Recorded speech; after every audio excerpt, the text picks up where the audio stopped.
लेकिन इससे बड़ी बीमारी जो है वो मोदी के दिल और दिमाग में है। वो बीमारी मजहब की बीमारी है। पाकिस्तानी क्रिकेटर शाहिद अफरीदी जब भी मुंह खोलते हैं तो जहर ही उगलते हैं। बात भारत की हो तो दिल खोलकर वो नफरत फैलाने के काम में जुट जाते हैं। एक बार फिर शाहिद अफरीदी ने जहर उगलते हुए नफरत फैलाने की पूरी कोशिश की। अफरीदी के ये बोल इसलिए भी आपत्तिजनक हैं क्योंकि वो जब जहर उगल रहे थे तो वो पाकिस्तान में कुछ लोगों को संबोधित कर रहे थे। इस दौरान उन्होंने भारत में भेदभाव करने का आरोप देश के प्रधानमंत्री मोदी पर लगाया। उन्होंने आरोप लगाया कि पीएम मोदी कश्मीरियों पर जुल्म करते हैं, उन्हें इसका जवाब देना होगा। अफरीदी ने पीएम मोदी पर मजहब को लेकर सियासत करने का भी आरोप लगाया। इस वायरल बयान पर बीजेपी सांसद गौतम गंभीर ने भी अफरीदी को करारा जवाब दिया है। उन्होंने अफरीदी की जमकर क्लास लगाई। देखिए, मैं बहुत समय से कह रहा हूँ कि कई लोग सिर्फ उम्र में बढ़ते हैं, दिमाग में नहीं। और अगेन एक और एग्जाम्पल यही है कि 16 साल के आदमी बन चुके हैं। वो बच्चे तो रहे नहीं क्योंकि पेपर में तो 40 साल के, लेकिन इस समय में भी जब पूरी दुनिया एक ऐसी महामारी से लड़ रही है, कोरोना वायरस, उसके बावजूद अगर आप राजनीति करते हैं, कश्मीर का इशू उठाते हैं, हमारे प्रधानमंत्री जी को ऐसी ऐसी बातें बोलते हैं, तो इससे पता चलता है कि आपकी क्या सोच है और आप ही की नहीं, आपके देश की क्या सोच है। तो बहुत अनफॉर्चुनेट है क्योंकि इस टाइम पे अगर आप सामान बांट रहे हैं या खाना बांटने गए तो यहाँ पर उस टाइम आप सिर्फ गरीब लोगों की मदद करिए। इस टाइम राजनीति करने का क्या फायदा है? कश्मीर के बारे में बात करने का या फिर इंडिया के बारे में बात करने का? आप अपना देश देखिए ना।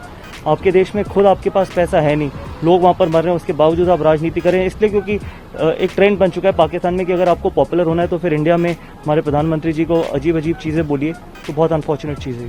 पूरी दुनिया एक इतनी बड़ी बीमारी से लड़ रही है जहाँ पर इकोनॉमिक क्राइसिस होने वाले हैं, हर देश में इकोनॉमिक क्राइसिस होने वाले हैं, इकोनॉमी शार्टर होने वाली है, सारी दुनिया एक तरीके से लॉकडाउन में। उसके बावजूद अगर आप ऐसी एक्टिविटी करते हैं तो फिर आपकी ये सोच दर्शाती है कि उस देश की क्या सोच है। कि कभी आप क्रॉस बॉर्डर टेररिज्म करते हैं, कभी आप आतंकवादियों को भेजते हैं, कभी आप ऐसे ऐसे बयान देते हैं जब आप मदद कर रहे हैं लोगों की।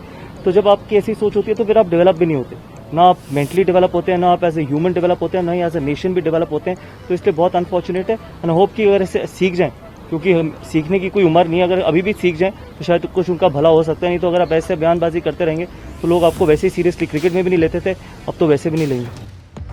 गंभीर ने तो अफरीदी को जवाब दिया है। इसके साथ ही जब अफरीदी का ये जहरीला वीडियो वायरल हुआ, उसी वक्त उनके दोहरे चरित्र की भी पोल खुल गई। इस्लाम, कश्मीर पर बड़ी बड़ी बातें करने वाले अफरीदी खुद भेदभाव के आरोपों से घिर गए।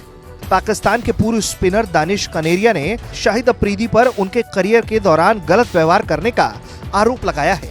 कनेरिया ने कहा है कि इस हरफन मौला खिलाड़ी के कारण उन्हें सीमित ओवरों के फॉर्मेट में ज्यादा मौका नहीं मिल पाया। कनेरिया से जब पूछा गया कि क्या वो धार्मिक भेदभाव का शिकार हैं, तो उन्होंने कहा कि जब हम घरेलू क्रिकेट में एक ही टीम में खेल रहे थे या जब मैं एक दिवसीय टीम का हिस्सा था, वो हमेशा मेरे खिलाफ थे। यदि कोई व्यक्ति हमेशा आपके खिलाफ हो तो ऐसी स्थिति में धर्म के अलावा और क्या कारण हो सकता है? अब ऐसे में शाहिद अफरीदी जैसे खिलाड़ियों की मानसिकता क्या है, ये बात समझी जा सकती है।